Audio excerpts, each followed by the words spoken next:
उड़ान है हमारी, ये आसमां हमारा, ये छलांग है हमारी, ये मैदान है हमारा, ये अरमान हमारे, ये हौसला हमारा, ये पहचान हमारी, ये साहस हमारा, ये जिद है हमारी, सारा जहां हमारा, उड़ने की ये हमारी, खुला आकाश हमारा, ये उड़ान है हमारी, ये आसमां हमारा। नमस्कार, मैं सोनाली आपका स्वागत करती हूँ, अभिनंदन करती हूँ हमारे खास कार्यक्रम खुला आकाश में। दोस्तों, महिला सशक्तिकरण को बढ़ावा देने के लिए आवश्यक है महिला श्रम शक्ति को बढ़ावा देना। हालांकि आंकड़े ये बताते हैं कि पिछले कुछ अगर दिनों की बात करें तो महिला श्रम शक्ति में महिलाओं की भागीदारी काफ़ी तेज़ी से बढ़ी है और उम्मीद ये भी की जा रही है कि आगे आने वाले साल में ये आंकड़े अभी और भी ज़्यादा बढ़ेंगे, क्योंकि महिलाएँ आत्मनिर्भर बनना चाह रही हैं। वो चाहती हैं कि वो भी आर्थिक रूप से सहयोग दे, अपने श्रम बल का इस्तेमाल करें। दोस्तों, आज हम बात करेंगे महिला श्रम शक्ति, अवसर एवं चुनौतियाँ। इस विषय पर बातचीत के लिए बेहद खास मेहमान को हमने आमंत्रित किया है।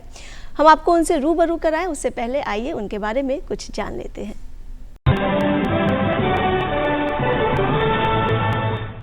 Shipra Kumari, deputy commissioner, state tax.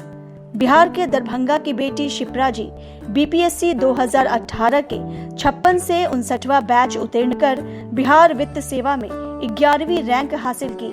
आपने ललित नारायण मिथिला विश्वविद्यालय से ग्रीन एल्गे बॉटनी से पीएचडी की। आप 2011 में एमएससी में स्वर्ण पदक विजेता रहीं। इसके अलावा आपने 2007 से 2018 तक ऑल इंडिया रेडियो में कैजुअल कंपेयर और उद्घोषक के रूप में कार्य किया।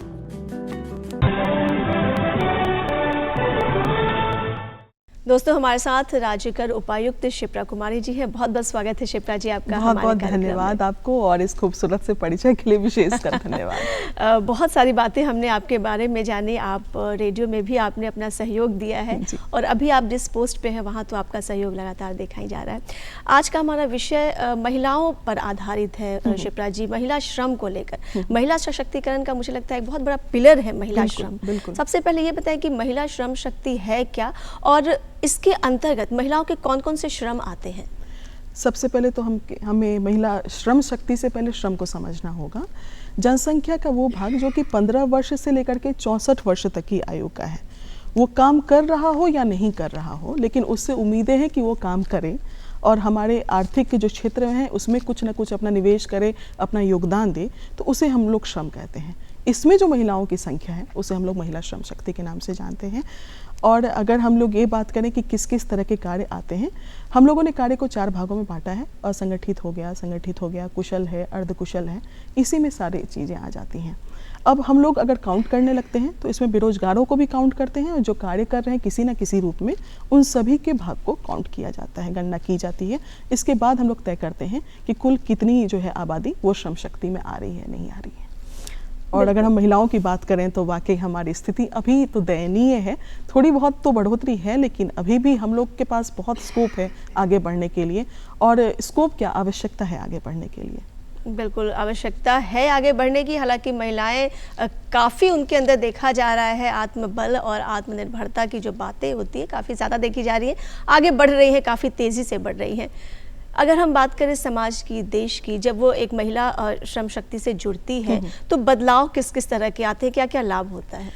अभी आपने शुरुआत जैसे कि सशक्तिकरण से, तो जैसे अगर हम लोग उसके 4 पिलर को जोड़ दें, सामाजिक है, आर्थिक है, राजनीतिक है, शैक्षणिक, जो भी आप लोग अगर बात करें, इसमें सबसे मजबूत फैक्टर हमारा आर्थिक ही है। बात उसी की सुनी जाएगी जो आर्थिक रूप से अपने आप को समृद्ध पाएगा, उसके अंदर वो आत्मविश्वास आएगा। तो वही चीज़ महिलाओं के साथ है। हम लोग तो हैं, हर क्षेत्र में हैं, लेकिन जब तक हम अपने पाँव पर नहीं खड़े हो रहे हैं, और पाँव पर खड़े होने से मतलब ये है कि आर्थिक रूप से अगर हम सुदृढ़ नहीं हैं, तब फिर कहीं से भी सशक्तिकरण की बात जो है वो मायने नहीं रख जाती है। सिर्फ बातें कहने के लिए हो जाएंगी कि हाँ हम शिक्षा के रूप में शैक्षणिक स्तर पर काफ़ी समृद्ध हैं, समाज में, मेरे घर में मेरी जो है सो काफ़ी चलती है, मैं बहुत ऊँचे प्रतिष्ठित जगह पर हूँ, दादी हूँ, नानी हूँ, हर जगह हूँ, माँ हूँ, लेकिन ये सारी चीज़ें बेमानी हैं अगर मैं आर्थिक रूप से सुदृढ़ नहीं हूँ। तो ये है महिलाओं के लिए कि हम लोग कहाँ कहाँ क्या क्या कर सकते हैं, नहीं कर सकते हैं, अपने ही भीतर हम लोगों को झांकने की आवश्यकता हो जाती है। बिल्कुल, यानी कह सकते हैं कुल मिला के कि आर्थिक रूप से मजबूती एक महिला के लिए सबसे ज़्यादा ज़रूरी है, क्योंकि जब महिलाएं आर्थिक रूप से मजबूत होती हैं तो उनके अंदर कॉन्फिडेंस लेवल काफ़ी ज़्यादा बढ़ता है और तब फिर वो अपने सारे निर्णय भी खुद लेना शुरू कर देती हैं। पारिवारिक निर्णय हो, सामाजिक निर्णय हो, आर्थिक निर्णय हो, हर तरह के निर्णय होते हैं और फिर महिलाओं के अंदर एक बल भी आता है, एक साहस आता है, आत्मविश्वास आता है। बिल्कुल। शिक्षा का जिक्र आपने किया कि शैक्षिक रूप से भी महिलाओं का मजबूत होना बेहद आवश्यक है, लेकिन जब हम श्रम की बात करते हैं तो यहाँ पे महिलाओं के साथ जो शिक्षा शब्द है उसका जुड़ना अपने आप में कितनी बड़ी बात है या कितना आवश्यक है? पहले तो सब लगा ही कि शिक्षा तो मूलभूत आधार है हमें आगे बढ़ाने के लिए, लेकिन जैसे जैसे हम लोग महिला श्रम शक्ति की अगर हम बात करने लगे तो मैं आपको थोड़ा सा एक डाटा के बेस पे अगर मैं दूँ तो पहले हम लोग थे मात्र 15 से 16%। अब सोच लीजिए कि 100 में से मात्र 15 महिलाएं जो हैं वो आर्थिक दृष्टि से अपना योगदान दे रही हैं, आर्थिक क्षेत्र में अपना योगदान दे रही हैं। तो लगा कि नहीं, हम लोग शिक्षा के स्तर पर काफ़ी पिछड़े हैं, हमें आगे और इसमें डेवलपमेंट के लिए अगर हम शैक्षणिक रूप से मजबूत बनेंगे तो हम आएंगे। और ये बहुत बड़ा बना भी हमारे लिए, बहुत बड़ा आधार बना भी कि जिस तरीके से वो चाहे प्राथमिक शिक्षा हो, माध्यमिक शिक्षा हो, उच्चतर शिक्षाएँ हों, उच्चतर शिक्षाओं में देखा भी गया कि ग्राफ बढ़ा भी कि जो हायर जो एजुकेटेड लड़कियाँ हैं कहीं ना कहीं कार्यरत हैं और इसमें अपना योगदान दे रही हैं। लेकिन फिर भी अगर हम अभी बात करें प्रोपोर्शन की कि अनुपात की कि किस क्षेत्र में कितना अनुपात में महिलाएं काम कर रही हैं, तो सबसे पहले आप देखिएगा कृषि क्षेत्र में 60 से 62% जो महिलाएं हैं वो कृषि क्षेत्र में अपना योगदान दे रही हैं, असंगठित क्षेत्रों में अपना योगदान दे रही हैं। उसके बाद अगर हम उद्योग की बात करते हैं तो 12 से 13% मात्र आता है। उसमें भी आप देखिएगा कि लघु उद्योग है, कुटीर उद्योग है, कुछ ऐसे उद्योग हो गए हैं जो स्पेशली महिलाओं के लिए हो गए हैं, जहाँ पर महिलाएं अपना, अब वो चाहे जूट के लिए आप बात कर लें, कढ़ाई बुनाई के लिए बात कर रहे हैं, अगर छोटी छोटी जो चीज़ें बनाई जाती हैं, व्यंजन बनाए जाते हैं, उसके लिए हम बात करें। मैं बहुत बड़े उद्योग की बात नहीं कर रही हूँ, जहाँ पर श्रम बल की आवश्यकता पड़ रही है उस जगह पर आप ईंट भट्टी में अगर जाएंगी तो आप देखेंगे कि बहुत बड़े लेवल पर महिलाएं काम कर रही हैं। तो उद्योग का ये हो गया। सर्विस क्षेत्र में थोड़ा सा अनुपात बढ़ा है, वो भी अनुपात तब से बढ़ा है जब से हम लोगों ने आरक्षण जो इम्प्लीमेंट किया गया है खास करके अपने राज्य में, तो सेवा क्षेत्र में महिलाएं आ रही हैं। तो ये सारी चीज़ें हैं। तो अब आप शिक्षा को अगर आधार बनाएंगी तो देखेंगे कि नहीं, शिक्षा के स्तर से तब तो हमें बाकी क्षेत्रों में भी आगे आना चाहिए था, लेकिन अभी भी हम लोग असंगठित क्षेत्र कृषि क्षेत्र में हैं और सबसे बड़ा प्रोपोर्शन तो हमारा घर में ही बीत जा रहा है जी, वो भी जहाँ पर कि हमें कोई भी वित्तीय लाभ नहीं मिल रहा है। हर कोई इस चीज़ से जूझ रहा है। अब आप देखिए कि 3 से 4 घंटा क्या वो 7-7 घंटे महिलाएं काम कर रही हैं, कोई भी ब्रेक नहीं, कोई भी अवकाश नहीं। रविवार तो मुझे लगता है कि एक ओवर टाइम का काम बन जाता है, लेकिन वहाँ पे आर्थिक उत्पादकता कहाँ है? शून्य है, कुछ भी नहीं है। एक तो रिकग्निशन भी नहीं है, पहचान भी नहीं है। हम लोग सबसे हे दृष्टि से वैसे ही महिलाओं को देखने लग जाते हैं जो कि एक होम मेकर हैं, जो गृहिणी हैं, लेकिन वहाँ पर क्या है कि हमारी क्षमता हमारे घर के किचन, हमारे रसोई तक ही सिमटती जा रही है। कुछ राज्यों ने इस चीज़ को समझा, और समझा भी क्या, वो भी मैं कहूँगी कि हास्यास्पद है कि अगर आप ऐसी महिलाओं को 1000 रुपये तनख्वाह देने लग जाएं कि जो गृहिणी हैं, मुझे लगता है कि इन चीज़ों को और भी ध्यान में लाने की ज़रूरत है। ये एक ऐसा फैक्टर है जहाँ पर सबसे अधिकांश महिलाएं हैं, और अगर हम इसे आर्थिक उत्पादकता से जोड़ें तो एक ह्यूज पोर्शन जो है हमें इकोनॉमी में आगे बढ़ा सकता है। बिल्कुल, यानी कह सकते हैं कुल मिलाकर कि अगर हम महिला श्रम शक्ति की बात कर रहे हैं तो इसकी शुरुआत तो घर से हो जाती है। घर में हम हर दिन जो कार्य कर रहे हैं वो श्रम शक्ति में आता है, लेकिन इसे कहीं ना कहीं काउंट नहीं किया जाता है। उसके बाद यदि हम खेतों में जाते हैं, जो जिस तरह से शिप्रा जी ने बताया कि अभी के समय में महिलाओं का सबसे ज़्यादा, अभी या शुरुआत से ही हम कह सकते हैं शिप्रा जी कि हमेशा से हमने देखा है कि महिलाओं का सबसे ज़्यादा जो श्रम बल है वो खेतों में देखने को मिला है, उसके बाद ही उद्योग और अन्य क्षेत्रों में। कृषि में भी देखा गया ना कि मैं तो ये कि 60 से 62% महिलाएं काम कर रही हैं, लेकिन आप देखिएगा कि वो एक मजदूर के तौर पे काम कर रही हैं। जब आप उस खेत की मालिकाना हक की बात करेंगी तो देखेंगे कि मात्र 8 से 9% महिलाएं ऐसी हैं जिनके नाम पर कुछ जमीनें हैं। मतलब वहाँ पर उनका स्वामित्व भी नहीं है, बस वो एक मजदूर की तरह काम कर रही हैं, जो कि काफ़ी अनिश्चित है, आज करेंगी कल नहीं करेंगी, ऐसी स्थिति है। कारण क्या समझ में आता है? आखिर क्या वजह, जब महिलाएं हर तरह से सशक्त हैं, कार्य बल की क्षमता जो उनकी है वो भी ज़्यादा है, फिर भी पुरुषों की तुलना में महिलाओं को अगर हम देखें, आंकड़े बहुत कम हैं, लगभग 37% है हमारे देश में महिला श्रम शक्ति में।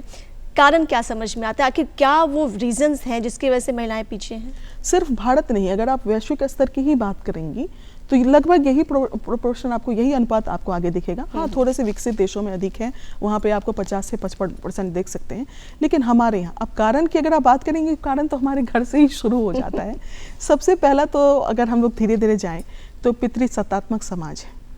एक तो वही समाज है जो हमें कहता है कि नहीं नहीं, इनको घर में रहने की ज़रूरत है, इनको आगे बढ़ने की ज़रूरत नहीं है, मतलब कमा करके लाने के लिए उसके लिए पुरुष वर्ग है, हम लोग लाएंगे, ये करके लाएंगे। पहला फैक्टर वहाँ पे आ जाता है। दूसरा, हमारे लिए शिक्षा भी एक अवरोध है, मतलब कि शिक्षा अगर नहीं है हमारे पास तो एक अवरोध की तरह काम कर रहा है। कृषि क्षेत्र एक ऐसा क्षेत्र है जिसको कि हम लोग बहुत तरीके से, बहुत ही अच्छे वे में आर्थिक रूप से नहीं जोड़ पाए हैं। आप देखिएगा कि न्यूनतम मजदूरी अधिनियम लाया गया, बताया गया कि इतना तो मिनिमम वेजेस आपको अपने लोगों को देना है, मजदूरों को देना है, लेकिन जब आप वास्तव में धरातल पर जाइएगा तो आपको देखिएगा कि आपको 200 से 250 रुपये में भी काम करने के लिए महिलाएं मिल जाएंगी। हमारी जो शारीरिक बनावट है, तो लोग को कहा जाता है कि नहीं, ये बहुत ही हेवी काम, बहुत ही भारी काम नहीं कर सकती हैं, इनसे ये काम नहीं होगा। सुरक्षा आज के दिन में एक सबसे बड़ा जो है वो चिंता का पहलू उभर के आगे आया है कि अगर कहीं मौका मिले भी तो भी हम आगे आने से हिचक रहे हैं। अगर वो जगह घर से बहुत दूर है, हमें लग रहा है कि नहीं, हमें रात में रहना पड़ सकता है, ये है वो है, बहुत सारे लोग वहाँ पर, पुरुष वर्ग वहाँ पे बहुत काम कर रहा है, तो ऐसे में हम स्वयं भी हिचकने लगती हैं आगे आने से।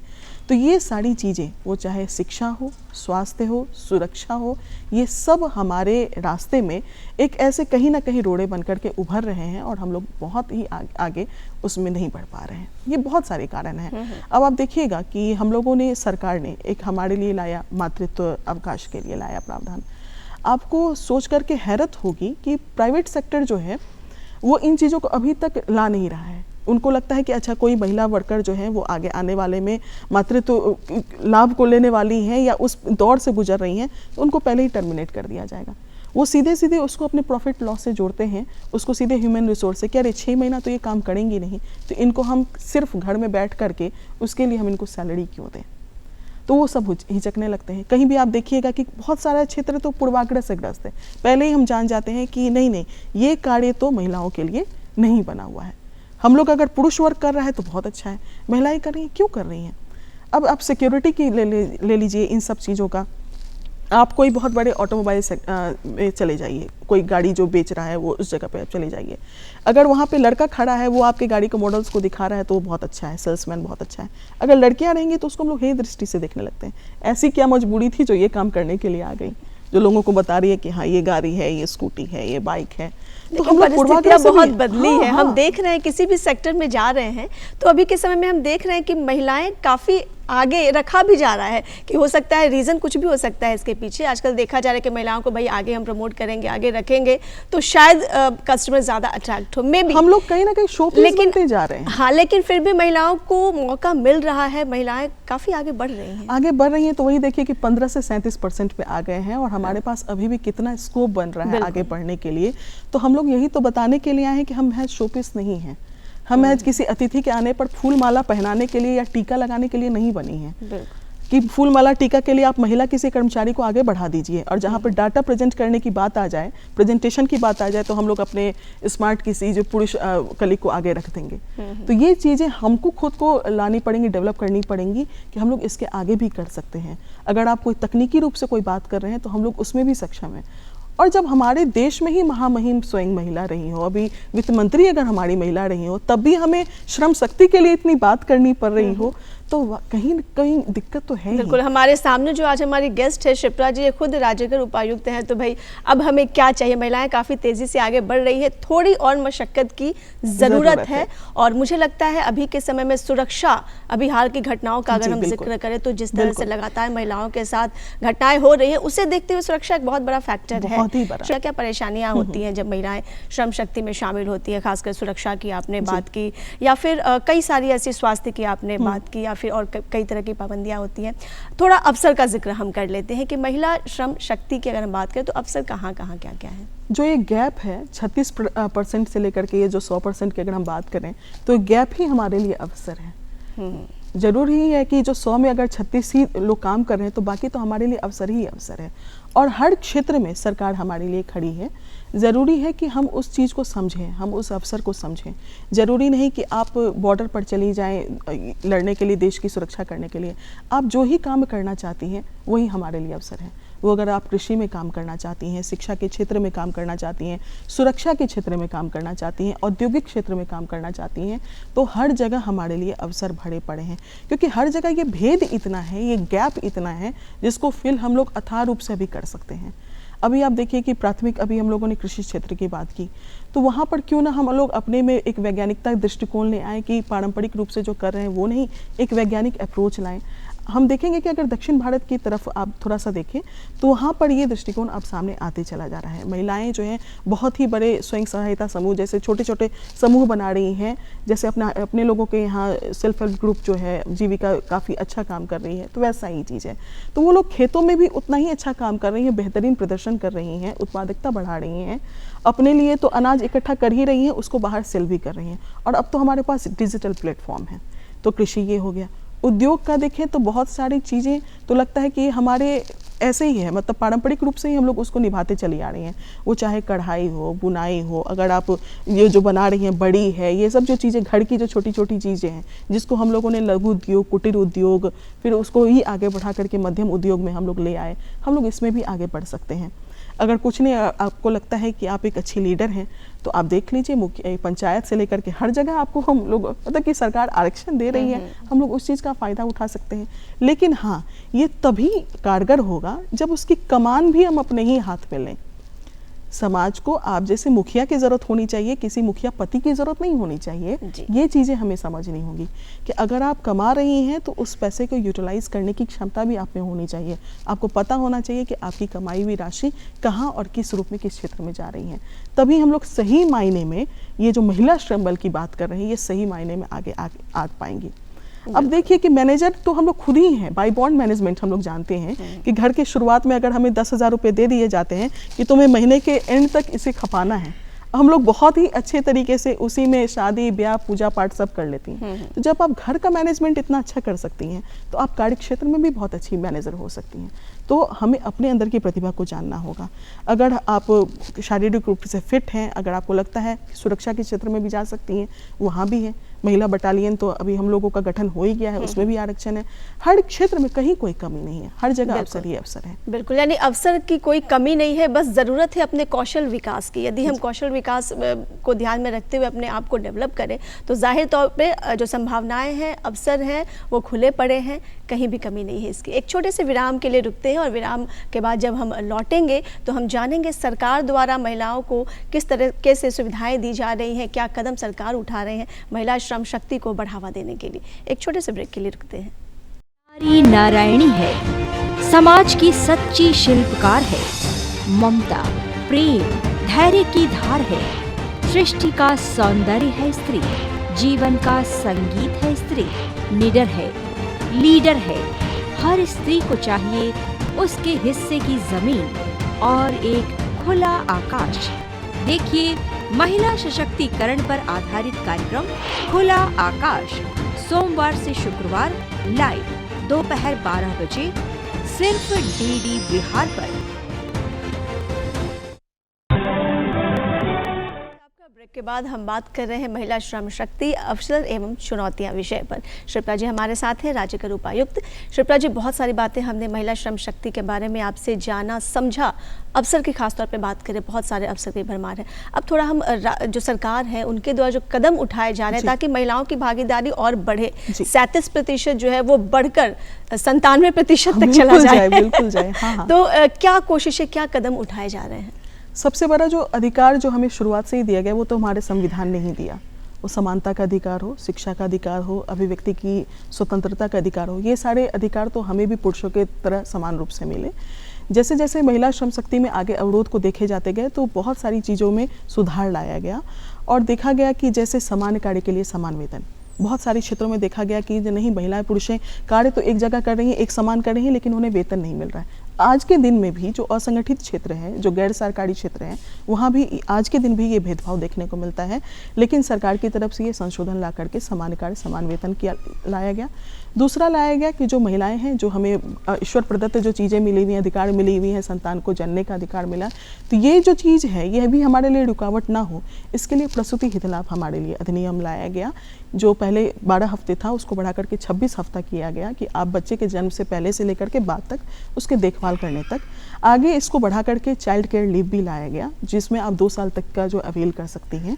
इसके अलावा फैक्ट्री अधिनियम, जो कारखाना अधिनियम है, उसमें कई सारे सुधार लाए गए कि जहाँ पर 50 से अधिक लोग काम कर रहे हैं वहाँ पर एक पालना घर जरूर होना चाहिए महिलाओं के लिए, कि अगर उनका छोटा बच्चा है जिसको घर पे छोड़ के नहीं आ सकती हैं, तो उसके लिए काम को ना छोड़ें, तो आप बच्चे को यहाँ पर क्रेच में सुरक्षित रख पाएँ।